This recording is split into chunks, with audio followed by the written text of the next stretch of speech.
Welcome to African Superstory, a powerful space where African histories, cultures, and heritage come alive. Like, share, and subscribe. Thank you. Charleston, South Carolina has a beautiful harbor and a historic one. The Civil War began here with the shelling of Fort Sumter, and even before, the British fleet was beaten back at the harbor entrance by American Revolutionary troops. But there is another history here, and it has its own kind of troops. 2 boatloads of them once starved themselves to death in this harbor rather than enter Charleston. Another 40,000 of them were rushed through this port in one 3-year period so they could go to work in America for nothing.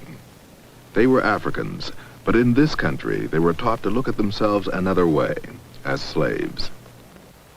Charleston is one of America's oldest cities. Much of the city is lovely, and much of its loveliness is the product of slave labor. But Charleston, like the rest of America, learned very early that if it was going to have slaves, it had better sleep with a gun under its pillow. Like other immigrants to America, the slaves were huddled masses, but unlike the others, what blacks were huddled against was America itself. Often they rebelled, quite often. Partly in order to deal with inside agitators, Charleston put walls and fences all over the place. It turned out that if you bought a slave, you may have bought yourself an insurrectionist.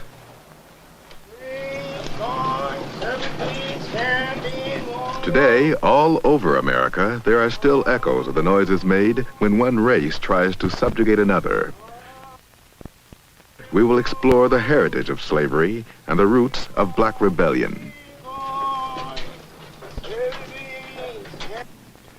20 Africans were landed in America in 1619, 1 year before the Mayflower. By 1860, there were 4 million black men, women, and children, the private property of white America. The New World meant possession to the white man. It meant dispossession to the black man. Slavery was an attitude as much as a condition, and attitudes, like land, can be inherited. The process of slavery began in Africa. The slave trade was very rewarding. New Englanders made quick fortunes, and African profiteers who were not exactly soul brothers sometimes helped them. A black captive was marched overland to the west coast of Africa, where a molten branding iron gave him a new, instant identity. It was found that if you strip a man of his culture, prevent him from learning a new one, and separate him from his family, it does not take him too long to start feeling like a commodity. The West's naval architects competed to design slave ships where more men could be packed into less space. Gustavus Vasa was a slave who later bought his freedom. A reading from his diary recalls his abduction in 1756. The sight of the ship filled me with terror when I was carried on board. I was put down under the decks, and there, with the loathsomeness of the stench and crying together, I became so sick and low that I was not able to eat. 2 of the white men offered me eatables, and on my refusing to eat, one of them held me fast by the hands while the other flogged me severely. The closeness of the place and the heat added to the number in the ship, which was so crowded that each had scarcely room to turn himself, almost suffocated us. The air soon became unfit for respiration from a variety of loathsome smells, and brought on a sickness among the slaves, of which many died. The shrieks of the women and the groans of the dying rendered a scene of horror almost unbelievable. When they reached America, slaves found auction blocks waiting for them. Any slave could be sold at any time. Slave markets were very effective socially. They broke up the black family. But even if you were a commodity, you remembered the last time you saw your mother. A slave described his own sale in 1858. My brothers and sisters were bid off first, while my mother, paralyzed by grief, held me by the hand. Her turn came, and she was bought by Isaac Riley. Then I was offered to the assembly of purchasers. My mother pushed through the crowd to the spot where Riley was standing. She fell at his feet, entreating him to buy her baby as well as herself, and spare her 1 child at least. Can it be believed that this man was capable of disengaging himself from her with such violent blows and kicks as to reduce her to creeping out of his reach? I was then 5 years old. On the plantation outside Charleston, where his family has lived for 8 generations since 1672, Norwood Hasty was asked if he thinks slavery was immoral. No, I don't. Because when a slave came from Africa, he couldn't speak the language. He was totally untrained to do any job at all that would fit in with the civilization. Someone had to take care of him. Someone had to take care of him 24 hours a day. And it's pretty hard to do that unless you owned a person. So I think slavery just had to be in those early days. Mr. Hasty, what was life like in those early days? As far as the colored people were concerned,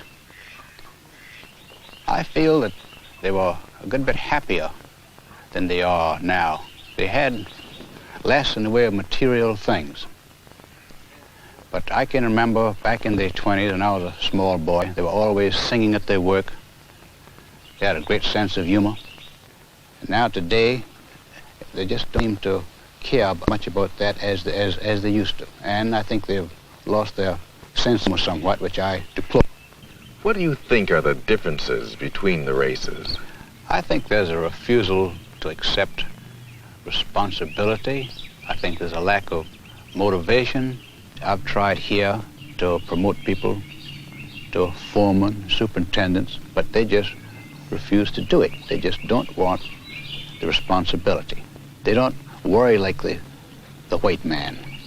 If they have troubles, they go to sleep and wake up the next morning, and that trouble is over. Is it possible that white people have something to do with the lack of ability for blacks to assimilate into this culture? Absolutely.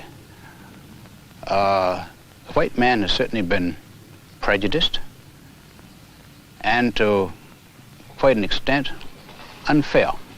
But customs die awful hard. It takes a long time, and everyone knew years ago that the Negro would have to be given equality.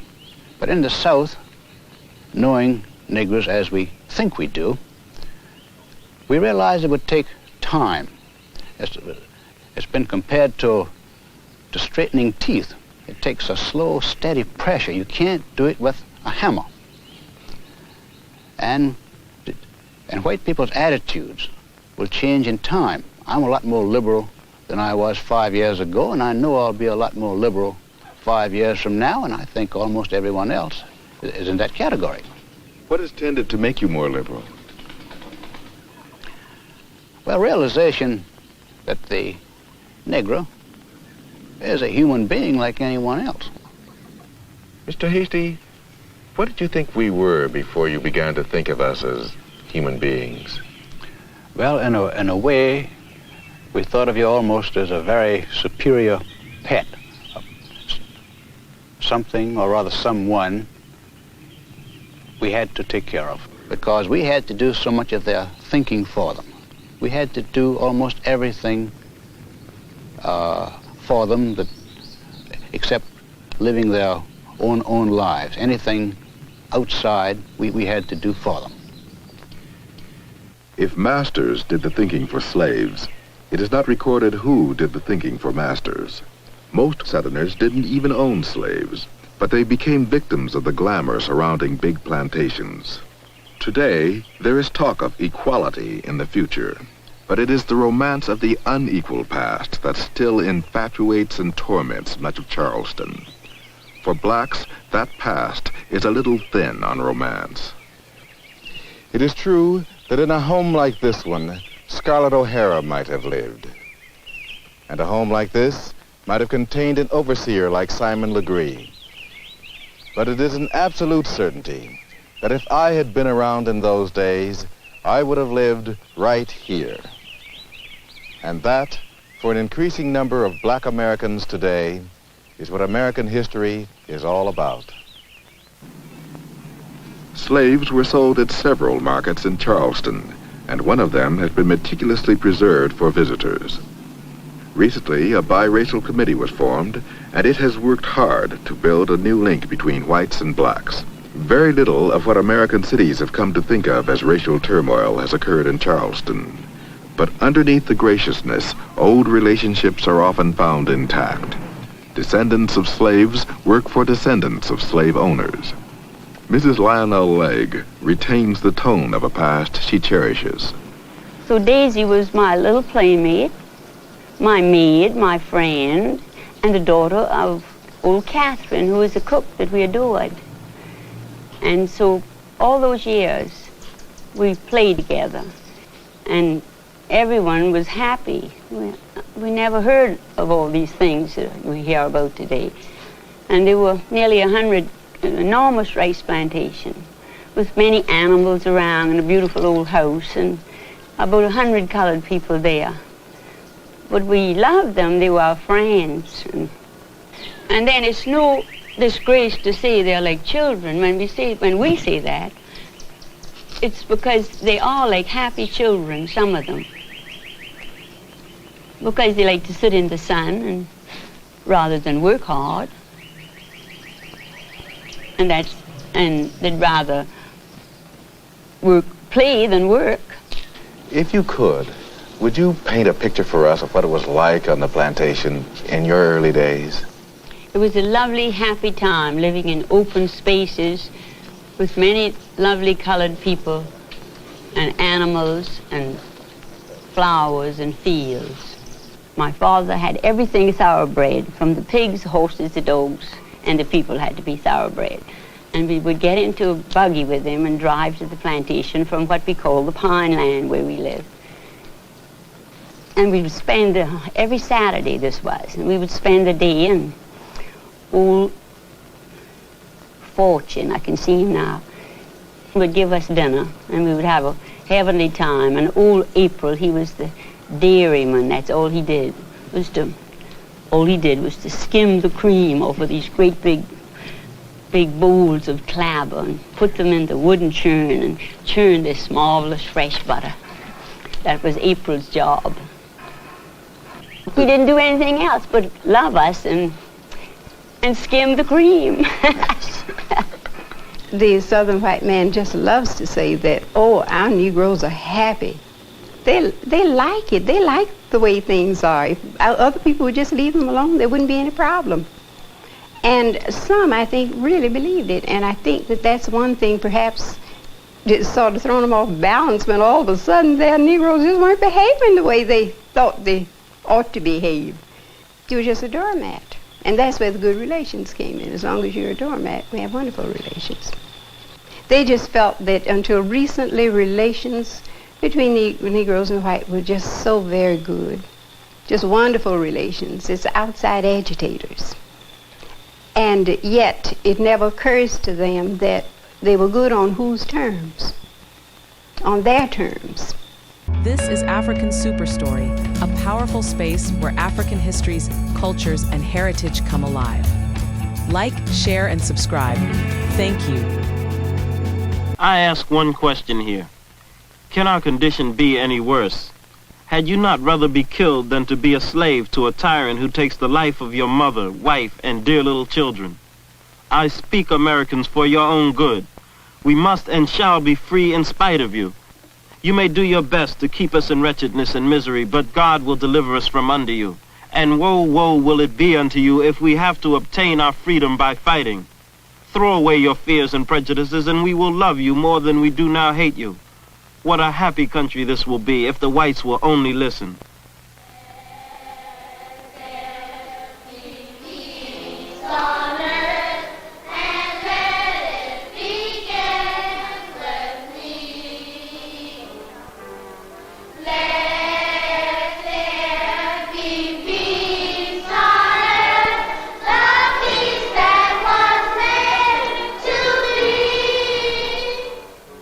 On the site of an old church in Charleston, the most daring of all slave revolt was planned by a freed slave named Denmark Vesey. With 9,000 supporters, Vesey intended to capture the entire city of Charleston, but he was betrayed by a house slave. The Reverend Henry Butler inspires his congregation to be proud that slavery was met by insurrection. So Denmark Vesey an anti-slavery leader of 1767, 1822. He was an insurrectionist, so they tell me. He organized an unsuccessful slave revolt here in Charleston, South Carolina. He and 34 other Negro conspirators, so they call them, were hanged.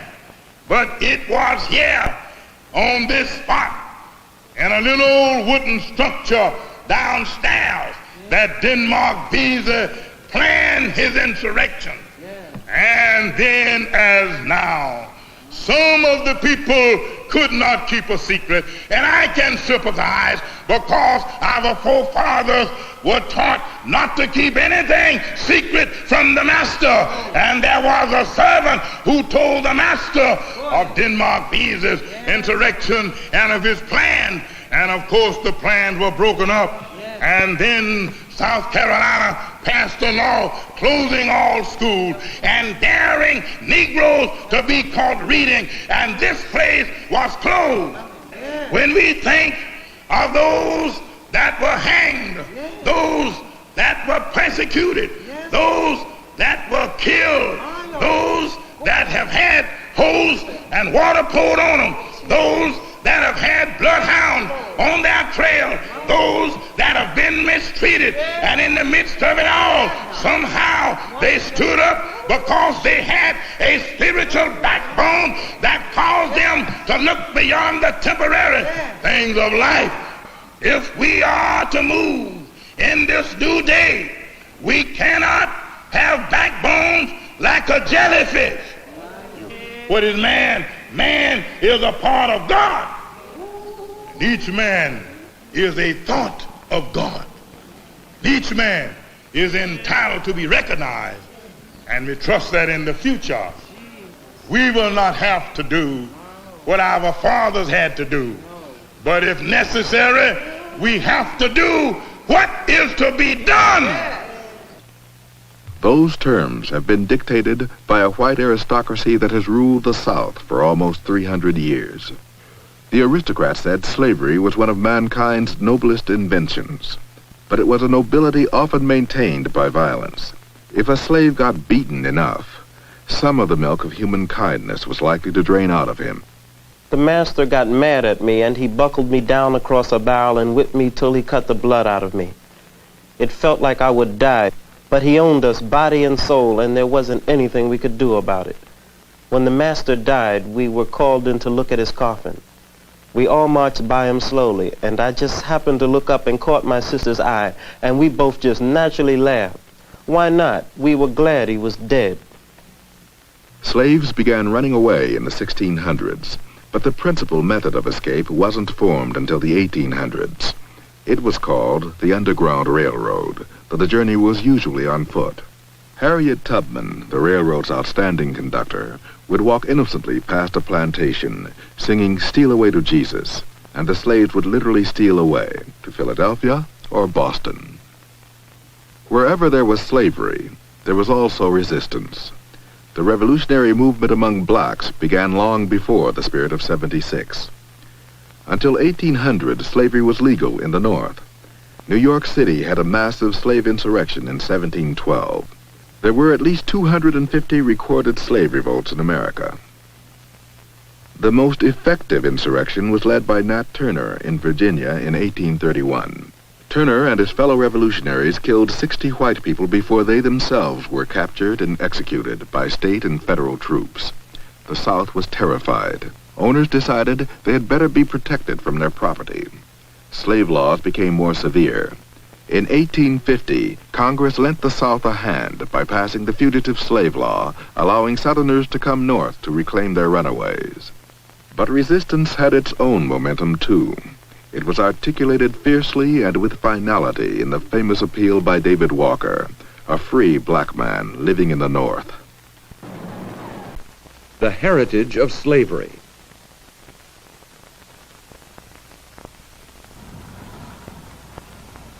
Every man, woman, and child in Mississippi can rationalize how they have always been friends to the colored man. All of a sudden they wake up here one morning and are told that what the way they've operated for the last 100 years is wrong. This is a hard thing to just tell a man that he spent his life doing something wrong. He doesn't have to believe it. And then all of a sudden, we're some kind of demon. If you live in Mississippi and run a cotton plantation, you're supposed to be some kind of demon. This is the national image of a cotton plantation operator in the Mississippi Delta. Humphreys McGee owns a 2,500-acre plantation in the Mississippi Delta. His mother's family has been in the state for 7 generations. And on his father's side, the McGees moved to the Delta from South Carolina. Charleston was the elegant capital of Southern culture in the 19th century. Mississippi was the frontier. Attitudes hardened early. The old way of life has endured in Mississippi longer than anywhere else. Whites and blacks in the Delta look at the past from different angles, but it is a shared past. See, the Civil War's over, and regardless of the evils of slavery, these people understood each other. It was not some sort of medieval torture for a person to be a tenant farmer on a plantation. And I don't know anybody that's ashamed of the system, the way it worked. It's an impossible system to return to. With that mechanical cotton picker, one man could do what 150 men had been doing. This was the crowning blow to this system. Everything's geared to machinery. Where I used to have 83 families on the plantation, I have 15 boys working machine operators. But I will say that the system we had was a system that, on the surface, developed a very outgoing, happy group of people. They're old people now, but these are the people that I grew up thinking I knew. Doing what he thinks must be done in Charleston is what Bill Saunders, a black activist, worries about. He finds the past too close for comfort. Although it is more than 100 years since the end of legal slavery in America, Saunders believes too many whites act like masters and too many blacks feel like slaves. Old slave master and slave condition that existed 100, 200 years ago is still here in Charleston. We, as black people, were brought into this country for slave labor, and we have worked as slaves from the time that we were brought into this country until the present time. I'm fighting so hard for black survival because I believe that this country is getting to the place that they don't need that labor anymore. And since they don't need that labor anymore, they don't need black people anymore. The past has taught me that I got to do something to survive here. And this, I feel like, a lot of us gonna have to start exactly how we feel about this situation. We really got nothing to lose, really. We ain't got no jobs to lose, we ain't got no business to lose. The only thing that we have got to lose our lives, the man been taking that anytime he wanted. The thing that I am saying, or that I am preaching, that instead of going to jail for the man all the time for nothing, if you're gonna go to jail, go to jail for something. Have yourself a plan and make something count when you do go to jail. This is the type of program, but you got to. The thing that we don't have no program to go to the man and say, this is what we want. But there's a lot of things in my past that I'm guilty of. First, my parents were black, and then I was born black. You're not guilty, of no crime at all except for being black. The white man is my oppressor. He's the one that controls the jail, he controls the hospital, he controls the army, he controls the Navy, he controls everything. And he's the man that I have to fight. White America's got to wake up and realize and listen and understand that not only black folk got to make sacrifices, but white folks going to have to start making sacrifices. Some sacrifices to make this country what it's supposed to be. Other than that, there's not going to be no country. This is African Superstory, a powerful space where African histories, cultures, and heritage come alive. Like, share, and subscribe. Thank you. I work hard. He work hard. I worked hard. I get up at 4 o'clock and get my breakfast done. Just at dawn of day, I go to the field and we pick cotton. Mr. and Mrs. Haywood Jenkins of Sharkey County, Mississippi have, between them, picked cotton for over a century. My boss man came along. He says, Mary Jane, I said, sir. Says, I say, when you wash? I said, I washed last night. He said, I don't want you to do that no more. That's my agent, you know. He says, every Friday morning or Friday evening, you wash. And let all the children stay there with you until you get through. When you get through, then y'all can go back to field and wait. Now, the agents was mean, some of them. Some of them was mean. They want to whoop the colored people. And that time, the white man come along. He says, hey, but you ain't in the field yet? He just had started plowing. He said, yes, I've just not had to eat my dinner. God damn it, you ain't doing a goddamn thing. Says, God damn it, I ought to take this damn stick and frail the hell out you. He said, no, he said, if you frail the hell out of me, goddamn, I frail the hell out of you. It makes me feel bad if I was under them, you know, how mean they was to treat us like that. Oh, yes, we gonna In the frontier days, slaves begged not to be sent to Mississippi, where their work was almost as harsh as the overseers.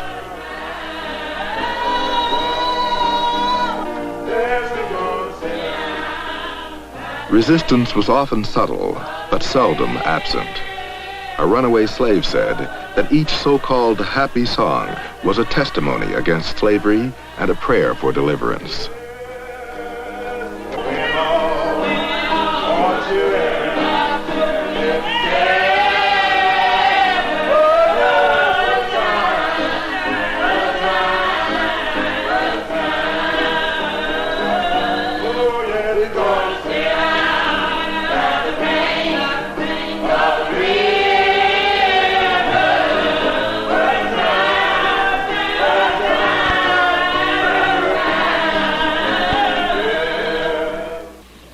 Humphreys McGee can run his plantation with machines now, and the government takes care of surplus cotton. That leaves surplus people, and no one does anything about them. They cluster into shanty towns like this one in Cleveland, Mississippi, and they wait for something, almost anything, to happen. First as slaves, and then as tenants and sharecroppers, black Mississippians turned the Delta swamps into the richest plantation soil in the world. Now the soil and the crops no longer need the people. The mechanical cotton picker, an instrument of agricultural efficiency, became also an instrument of history. In many Mississippi counties, blacks have always been in the majority, which means whites have had a problem. If you've got the land and the money, but not the numbers, it's natural, as Humphreys McGee says, to want control. In Mississippi, white control has made the past hard to distinguish from the present. More than anyone else, the spirit of resistance to this control has been Fannie Lou Hamer. At the 1964 Democratic Convention, Mrs. Hamer was a leader of the attempt to unseat the regular Democratic delegation from Mississippi.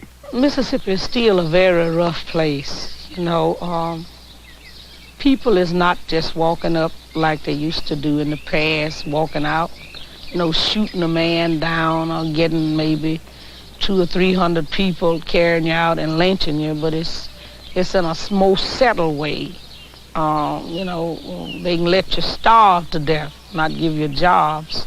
These are some of the things that's happening right now in Mississippi. See, Mississippi is not actually Mississippi's problem. Mississippi is America's problem. Because if America wanted to do something about what has been going on in Mississippi, it could have stopped by now. It wouldn't have been in the past few years between 40 and 50 churches bombed and burned. You see, and this lead me to say, you know, all of the burning and bombing that was done to us and the houses, nobody never said too much about that, and nothing was done. But let something be burned, you know, by a black man, and then, my God, you know, you see, the flag is drenched with our blood. Because, you see, so many of our ancestors was killed because we have never accepted slavery. We had to live on it, but we've never wanted it. So we know that this flag is drenched with our blood. So what the young people are saying now give us a chance to be young men, respected as a man. As we know, this country was built on the black backs of black people across this country. And if we don't have it, you ain't gonna have it either, because we gonna tear it up. That's what they saying. And people ought to understand that. I don't see why they don't understand that. They know what they've done to us. All across this country, they know what they've done to us. This country is desperately sick, and man is on the critical list. I really don't know where we go from here. You tell them we're going to have to put some kind of a spout down on that corner. This system, in its best sense, was based on noblesse oblige by the landowner. But I don't have 83 families anymore that I feel like I'm the daddy of. I do not expect to ever have this relationship with the younger generation, the children of these men. They are oriented entirely differently. They grew up in the 50s. They're conscious of the change in the status quo. They are fairly confused about what their position is. They don't want to be subservient.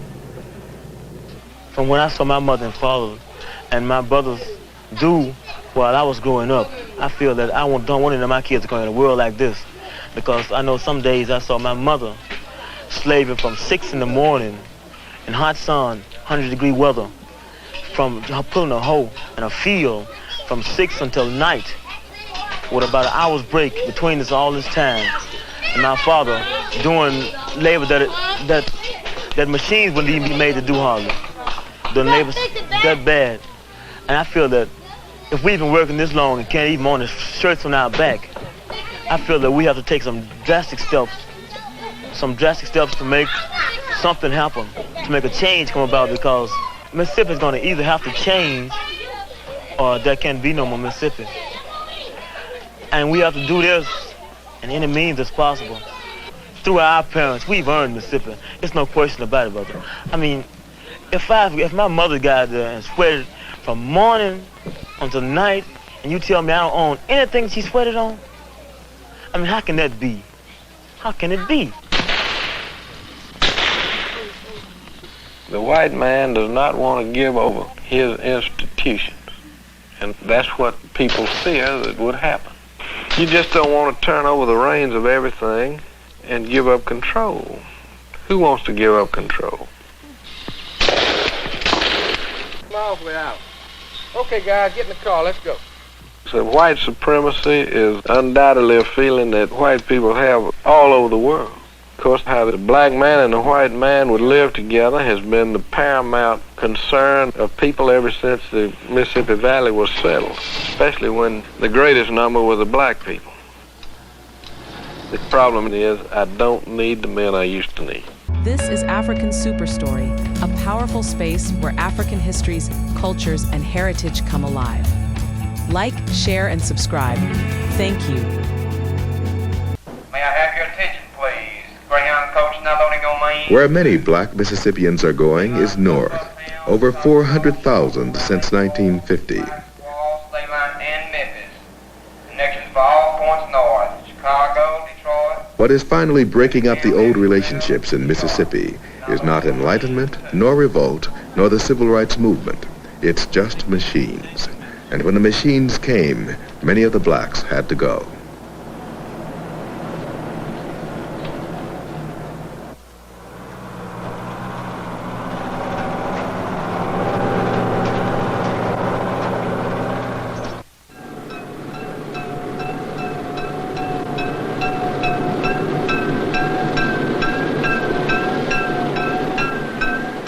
What the past all adds up to is the present. Chicago is the present for as many as 1,000 black immigrants each month. The railroad isn't underground anymore, but the objective is still the same. Nobody seems to migrate anywhere without some combination of hope and bewilderment.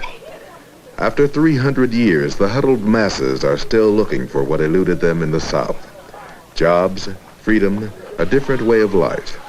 But the migration itself has created tensions and the polarization of attitudes. Well, bigotry means that you believe in a creed, a cultural stem of life, a way of life, and this I do believe in. I believe that we have communities here we've developed in our country that we have to protect, and I believe a community way of life has been developed for 75 years, and I don't believe it should be broken up. And I think that this is the way we'll have to fight for it from now on in. It's going to be a community life versus those that want to come into it, and that's going to be rough. And if this means racism, it's going to be practiced on both sides. So you're a practicing bigot, then?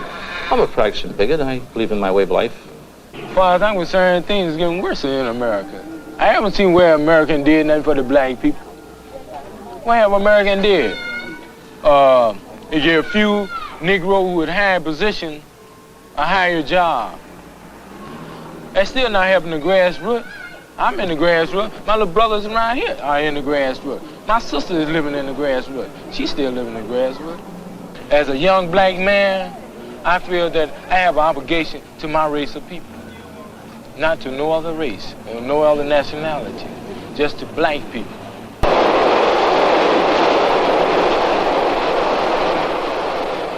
The south side of Chicago is not a nice place to visit, and it isn't easy to live there either. The situation is not new. Over 100 years ago, a brilliant black abolitionist, Frederick Douglass, escaped from slavery to come north. Douglass found that black people were already being crowded into large urban slums.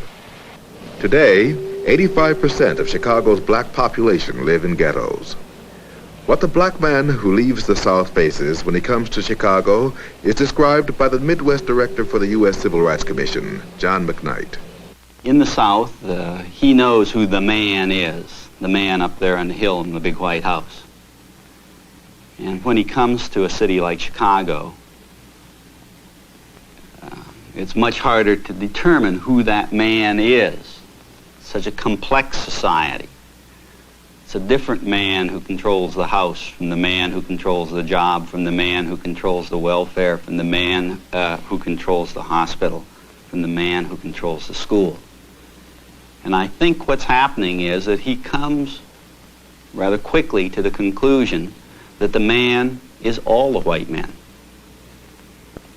Not being able to discern his specific captor, he decides that all people with white faces are his captors.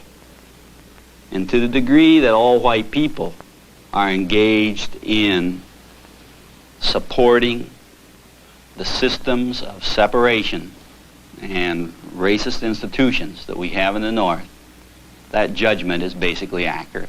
How do these institutions function in a racial way? When we develop any kind of a system that by definition excludes people who are poor, inner city, limited education people, we are saying black only. We might as well put the sign back up because it's the same thing, same bag.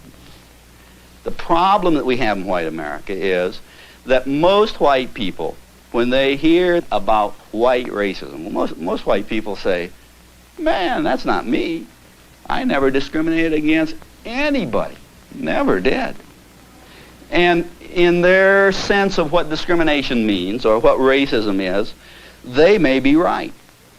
But they sit residing in a system from which they take full benefit, a system that defines them in and defines black people out. We are going to have to face the fact that we are not a community. A community is where a lot of people develop mutually beneficial relationships with each other. And our racist institutions and the political boundaries of our cities define black people out of the community. White people will sit in their suburban homes and watch their television programs and hear about all of these laws that are being passed. Many of them are beginning to wonder, well, what is it with those colored people down there? Why are they so upset? All this wonderful stuff that we're doing for them. But we aren't focusing on the black man living on the block. He lives in a two-flat on that block, And he knows what the circumstance on that block was 10 years ago. And he knows what it is today. And he, too, has heard about all of those programs and laws being passed. But the hard fact of the matter is that things are not changing for him. It's no wonder that the white population and the black population are pitted against each other when the black man knows that the change is not coming and the white man thinks that major efforts are being undertaken when they are not. So I don't think anybody should be surprised when one sees the black people in an open attack on the system, because I suspect that they don't see that there is any other realistic alternative.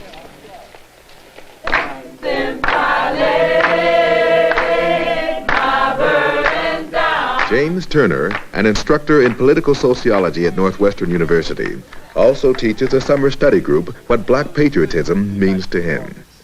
Denmark Vesey, the insurrectionist of Charleston, is Turner's lesson for the evening. What Denmark Vesey did in Charleston, South Carolina, is very much related to Detroit and to Watts and to Newark.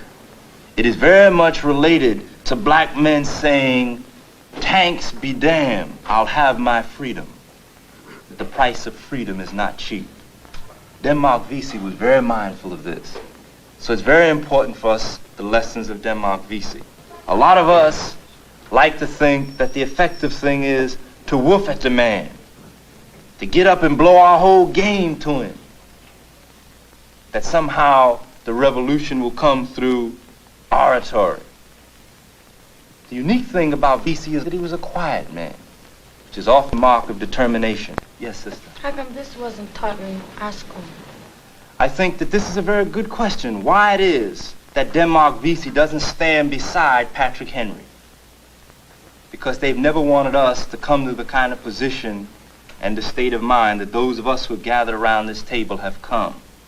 Because Denmark Vesey released in his time, as he has done for us now, a whole force of black resistance and struggle.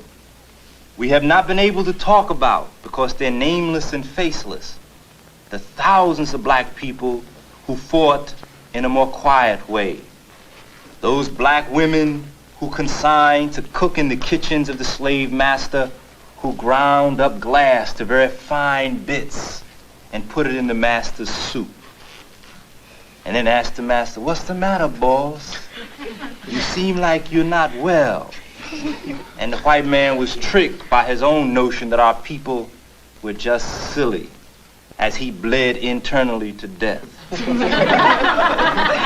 As well as the brothers in the field who set fire to the cotton. The brothers who set fire to the cotton when the master came with his whip and said, "Boy, what's going on?" "I don't know, master. Something's taking place strange." And the brother went on to burn more cotton. Black people have resisted, who have determined here today that we are going to free our people. Denmark Vesey is alive. Denmark Vesey is alive and among the brothers, be they in Oakland, California with the Black Panthers. Denmark Vesey is a young black man named Eldridge Cleaver and Huey Newton in Oakland, California. Denmark Vesey is personified by the courageous black brother named H. Rap Brown. Denmark Vesey is the guiding light that inspires and gives incentive to Brother Stokely Carmichael. Denmark Vesey was the father of Brother Malcolm X. Denmark Vesey walks the streets of the black community today. He is in the minds and the bosoms of young black men who stride now with pride and dignity in the black community, who say that they will no longer reside in the hell of the ghetto, but will struggle to transform their plight to a community.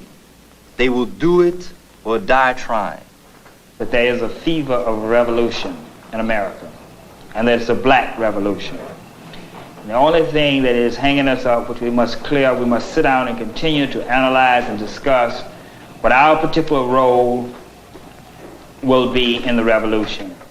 Calvin Lockridge, a young ghetto leader, moves his training group toward confrontation with a system he finds oppressive. For Lockridge, the heritage of slavery is insurrection. We talk about that all revolutions are led by a hardcore disciplined group. And I think this is where we have to start. We have to start organizing that hardcore disciplined group of people. And then we pyramid ourselves. And then we will move the masses of people around an issue when we are ready to move. You have to have your own communications. Well, this is how the rebellions during slavery was able to move to action. Is because of the fact that you had members of the revolution or the rebellion who would move and communicate through the black grapevine. Because you never knew how many people was actually involved, because it meant death if you ever found out. A lot of Negroes, they might have thought that they were given a chance, but they weren't. There's going to have to be some bloodshed and a revolution somewhere. I think that black people have always had a justification for insurrection, rebellion, revolution, whatever word you want to call it. We're talking about guerrilla warfare. Now you're saying that we should start preparing for guerrilla warfare. Guerrilla warfare takes training. And I don't know of any black person around who has done any type of training to prepare himself for guerrilla warfare. If one prepares himself for guerrilla warfare that you wouldn't know, I would hope no one would know. And That's true. Guerrilla warfare is not a training in the use of weapons, it's a training in the use of the mind. There's a revolution going on. Anyone who doesn't join in, who is in the way, you treat him as a traitor or a spy. And doesn't sympathize with you, he can't help you. You have to treat him like a traitor or spy, that means you kill him. That it's an American revolution. It's happening here on the American soil. And that black and white are caught up in the revolution, but blacks are spearheading the revolution. Neither James Turner nor Calvin Lockridge could win any elections today. So far, they represent only a minority of a minority. Yet their potential constituency can be found on any sidewalk in any slum. Among youth and among black opinion leaders, even a minority is many thousands. The question posed by increasing black activism is, will white America respond before the few become the many? Chicago is 30% black, while less than 1% of the city's businesses are owned by black people. It is hardly a revelation that economic bondage produces social revolutionaries. The future may not work, but if you're black, neither did the past. The pressures that bring about rebellion. This is African Superstory, a powerful space where African histories, cultures, and heritage come alive. Like, share, and subscribe. Thank you. Are defined by the senior editor of Ebony magazine, historian Lerone Bennett. Men fight when they reach the wall, not because victory is sure, but because their manhood demands that they act in this way. And therefore, I'm not at all sure what is the proper measure of success when you're talking about a rebellion of an oppressed people. One might almost say that it is normal for an oppressed people to revolt, and it is abnormal, really, for them to accept the oppression which is forced upon them. Any oppressed people, when they revolt really in the ultimate sense, even in the name of their oppressors, because they're reestablishing reciprocity between man and man, and they're reestablishing the bounds of humanity which must govern men if they're to live together in a common climate. I just ask you to visualize a room, in which there are all the goodies of the world, all the material goodies of the world. And there are people in that room, and all those people are white, you see. And the door to that room is locked, and that room is in a building with a hall. And in that hall are people, and all those people are black. Now, Black people have been standing in that hole for more than 200 years, knocking on that door. And they've been saying, please let us in. You know, we want to be with you. We want to be like you. We love you. And that door has never opened. One of the men in the hall say, you know what I think I'll do? Say, I think I will go outside, get me a brick, throw it through the window, and take some of my things out of that window, because he's never going to open the front door. And another man in that hall says that, no, I'll tell you what I'm going to do. I'm going outside, I'm going under the house, I'm going to take me a match, and I'm going to burn that house up, and everything in it, including me. And then a third man says that, wait, brothers, you know, it might become necessary to do that, but it's not become necessary yet. Said the problem is we've been standing here for 200 years knocking on that door, and he hasn't opened the door because we haven't been speaking his language. So his mother tongue is power. And that perhaps if we take all our little toothpicks of power and put them together and create a whole huge battering ram, then the door will open one way or another. I think history arranged that eventually America would have to face itself through black people or go under. And I deeply believe that this is the point we occupy now in time.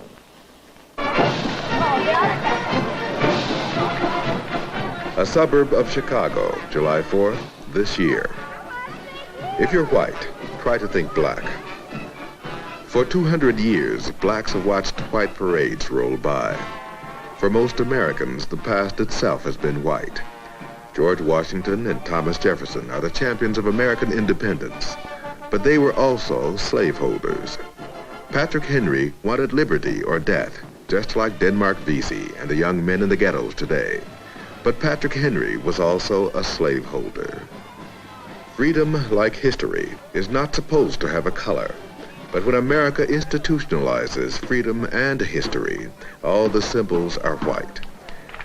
Black America is still waiting for the parade to open its ranks and let in Frederick Douglass, Denmark Vesey, Malcolm X, and other heroes of the black fight for freedom.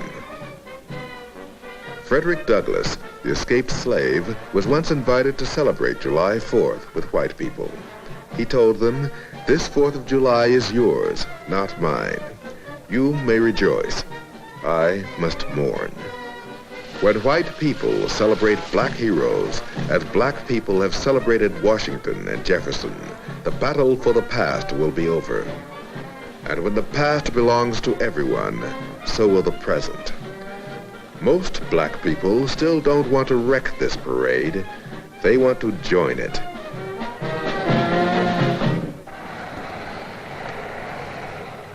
In the heritage of slavery, there are plenty of heroes, just like in any other tragedy. Deep in the wasteland of Chicago's South Side, embedded like an emerald in an ash can, is an immaculate wonder called the Wall of Respect. Black artists painted black heroes on this wall, men and women willing to liberate themselves, in Malcolm X's words, by any means necessary. They are individuals who will either have respect or will die trying to get it, and some of them have. It's a long way and a lot of years from the slave market in Charleston to the Wall of Respect in Chicago. But neither distance nor time has yet entirely separated the black man from bondage. No one needs to inflame the black race against these realities. The fire of rebellion started burning a long time ago. What these travels in black America have shown is that white racism created the need for black power, just as slavery bred insurrection. If a country can be a collective noun, then America is mad at each other right now. We blacks and whites are plotting separate courses with great skill and cunning. You can't have oppression without rebellion, and you can't have either in a country that belongs to all its people. What black Americans are telling white Americans today is that this land is ours too. The plaintive question the slaves used to ask, "Am I not a man and a brother?" has been replaced by an affirmation and a challenge. "I am a man and a brother," black men are saying. And if you don't think so, then this country isn't big enough for both of us. This is George Foster at the Wall of Respect. This is African Superstory, a powerful space where African histories, cultures, and heritage come alive. Like, share, and subscribe. Thank you. Do you want to make a video like this? Click on the link below.